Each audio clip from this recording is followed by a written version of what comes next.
Let me tell you about the most impossible situation anybody's ever been in. Complete darkness, can't see anything, can't move, surrounded by water on all sides, trapped inside something that's alive, sinking deeper and deeper into the ocean. There's no escape, no rescue, no one even knows where you are.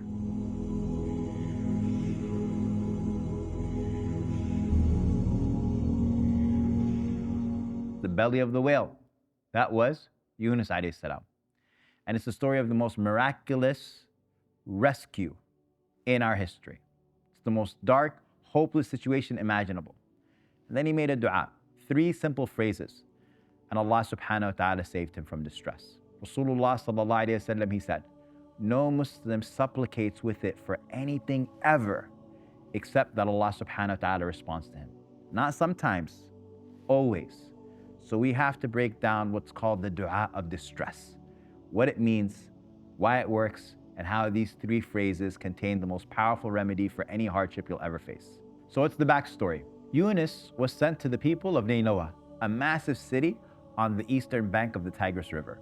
Allah subhanahu wa ta'ala says in the Quran, وَأَرْسَلْنَاهُ إِلَى مِئَةِ أَلْفٍ أَوْ يَزِيدُونَ. And we sent him to 100,000 or more.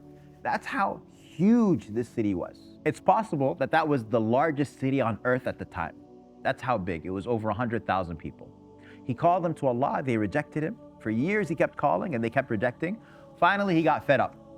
He left them angry, frustrated, without permission from Allah. Key point here. And told them that the punishment would come in 3 days. He left. Y'all are done. You're finished. And he leaves. But then something incredible happened. After he left, Allah subhanahu wa ta'ala cast tawbah into their hearts. They poured out of their homes, men, women, children, even their livestock, all weeping and begging Allah to lift the punishment. Ibn Kathir mentions that the clouds of punishment were literally above their heads, circling like patches of night. And the entire people all repented to Allah, and Allah forgave them. Allah says, فَلَوْلَا كَانَتْ قَرْيَةٌ آمَنَتْ فَنَفَعَهَا إِيمَانُهَا إِلَّا قَوْمَ يُونُس لَمَّا آمَنُوا كَشَفْنَا عَنْهُمْ عَذَابَ الْخِزْيِ فِي الْحَيَاةِ الدُّنْيَا وَمَتَّعْنَاهُمْ إِلَىٰ حِينٍ. Allah says, then has there not been a single city that believed, so its faith benefited except the people of Yunus. They were the only ones. When they believed, we removed from them the punishment of disgrace in worldly life and gave them enjoyment for a period of time. Meanwhile, Yunus had gotten out of the city, he'd boarded a ship. The boat started getting tossed around violently. They feared drowning, and they needed to lighten the load. So they drew lots to see who would be thrown overboard. And the lot fell on Yunus. But the men had already recognized his righteousness, so they're like, no, not you. So they drew again, and it fell on Yunus again. They tried a 3rd time. Again, it fell on Yunus. Allah subhanahu wa ta'ala says in the Quran, وَإِنَّ يُونَسَ لَمِنَ الْمُرْسَلِينَ إِذْ أَبْقَى إِلَى الْفُلْكِ الْمَشْحُونِ فَسَاهَمَ فَكَانَ مِنَ الْمُدْحَضِينَ فَالْتَقَمْهُ الْحُوتُ وَهُوَ مُلِيمٌ. And indeed, Yunus was among the messengers when he fled to the laden ship and drew lots and was among the losers. Then the whale swallowed him while he was blameworthy. So he was swallowed by a whale. And when he regained consciousness, he thought he had died. But then he felt it moving and he realized that he was still alive. And he prostrated to Allah subhanahu wa ta'ala right there in the belly of the whale. And he said, my Lord, I have prostrated to you in a place no one has ever worshipped you before. The scholars differed on how long he stayed in the whale. Some said from morning to evening, some said 3 days, some said 7. But what matters is what he said while he was in there. Allah subhanahu wa ta'ala describes it in the Quran. وَذَنُّونَ إِذْ ذَهَبَ مُغَاضِبًا فَظَنَّ أَن لَّن نَّقْدِرَ عَلَيْهِ فَنَادَى فِي الظُّلُمَاتِ أَن لَّا إِلَهَ إِلَّا أَنْتَ سُبْحَانَكَ إِنِّي كُنتُ مِنَ الظَّالِمِينَ فَاسْتَجَبْنَا لَهُ وَنَجَّيْنَاهُ مِنَ الْغَمِّ وَكَذَلِكَ نُنْجِي الْمُؤْمِنِينَ. وَذَنُّونَ, the man of the fish, of the whale, speaking about Yunus alayhi salam, when he went off in anger and thought that we would not restrict him, and he called out within the darknesses of dhulumat. Darkness is plural, the darkness of the night, the darkness of the belly of the whale, the darkness of the ocean. And he called out and he said, La ilaha illa anta subhanak. There's nothing worthy of worship except for you. Exalted are you. I have been of the wrongdoers. And then Allah subhanahu wa ta'ala says, and I love this part so much, and we're going to get to it inshallah ta'ala later. Allah says, فَاسْتَجَبْنَا لَهُ وَنَجَّيْنَاهُ مِنَ الْغَمِّ. Allah says, so we responded to him and we saved him from distress. And that is how we save the believers. In that triple darkness, he made this dua. And the dua is 3 phrases. La ilaha illa ant. There's nothing worthy of worship except for you. Subhanak, exalted are you. Inni kuntu min al-zalimin. I have been of the wrongdoers. The Prophet Muhammad sallallahu alaihi wasallam said, the supplication of the Nun, when he called upon his Lord, meaning Yunus, while in the belly of the whale, there's no deity worthy of worship except for you. Exalted are you. Indeed, I have been of the wrongdoers. No Muslim supplicates with it for anything ever except that Allah responds to him, as reported by Tirmidhi. There's another narration where the Prophet ﷺ said, shall I not tell you of something? If an affliction or calamity befalls one of you, of the affairs of the dunya, they invoke it and it will be relieved. The dua of the Nun. La ilaha illa anta subhanak inni kuntu min al-zalimin. So let's discuss this incredible dua. La ilaha illa ant. There is nothing worthy of worship except for you. This is obviously pure tawheed. You're declaring there's nothing worthy of worship except for Allah. No one else has the power. No one else can save. No one else deserves to be called upon. And Ibn al-Qayyim, rahimahullah, he says, the hardships of this world are not repelled by anything like they're repelled by tawheed.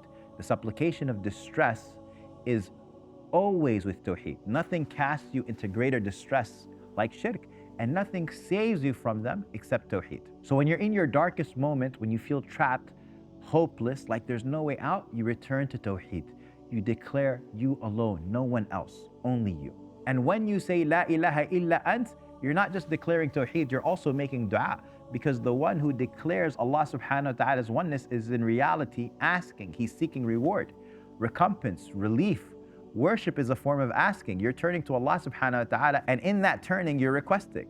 Subhanak, exalted are you. You're glorifying Allah. You're exalting Him above every imperfection, every deficiency, every injustice. And Ibn Taymiyyah says something very beautiful here. Because you're in distress. So he says, it's as if Yunus is saying, you are perfect in your names and attributes. You are free from every deficiency. What happened to me is not oppression from you. I am the wrongdoer. I'm the one who wronged myself.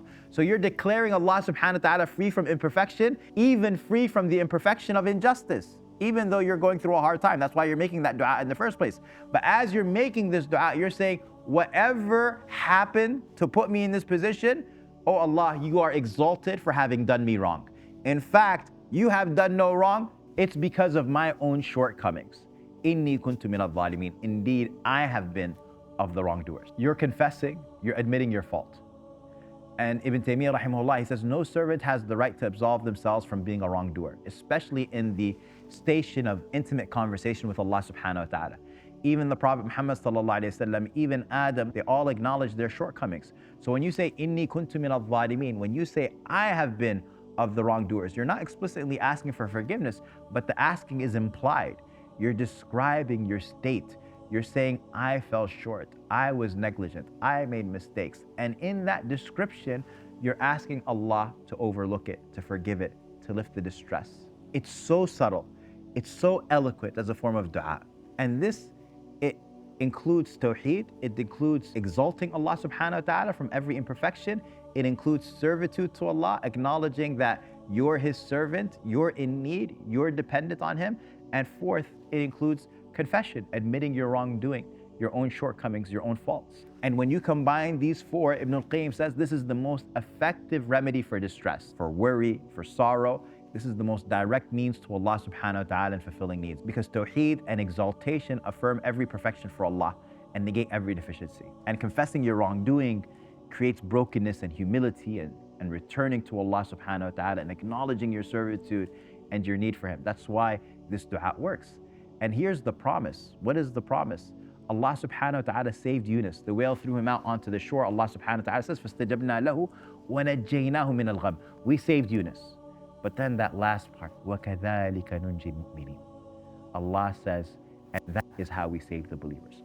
Allah gives the example of the most miraculous story of rescue in history as an example to how He saves the believers in every time and place. I ask you, what's your whale?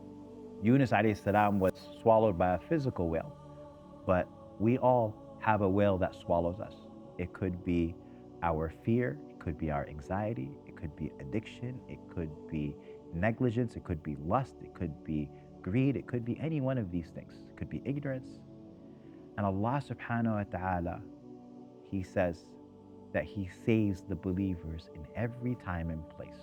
He saves us from the darknesses that swallow us. And so call out to Allah subhanahu wa ta'ala. Memorize this dua. It's only 3 phrases. Say it a lot. La ilaha illa anta subhanak inni kuntu minal zalimin. There's nothing worthy of worship except for you. Exalted are you. I have been of the wrongdoers. Say it when you're anxious. Say it when you're stuck. Say it when you're afraid. Say it when you feel like there's no way out. Say it when you feel like life has you trapped in your own version of the whale's belly. And understand what you're saying. You're declaring Tawheed, you're exalting Allah subhanahu wa ta'ala, and you're acknowledging your own servitude and your own shortcomings. You're confessing your own shortcomings. May Allah subhanahu wa ta'ala save us from the darknesses that swallow us. Assalamu alaikum wa rahmatullahi wa barakatuh. Hope you're enjoying the videos this Ramadan. And this year we wanted to take it up another level by creating a web app through which, inshallah ta'ala, you'll be able to track your progress as you're learning these adhkar, for you to be able to hear the recitation of these adhkar, both in Arabic as well as short reflections in English, as well as gain access to our private WhatsApp community, where I'll be sharing daily reflections, inshallah ta'ala, and you'll be joining thousands of people. Ramadan is the perfect time for habit creation, and there's nothing greater than connecting to Allah subhanahu wa ta'ala in this month. So join, inshallah ta'ala, the community at Ramadan360.org/dhikr.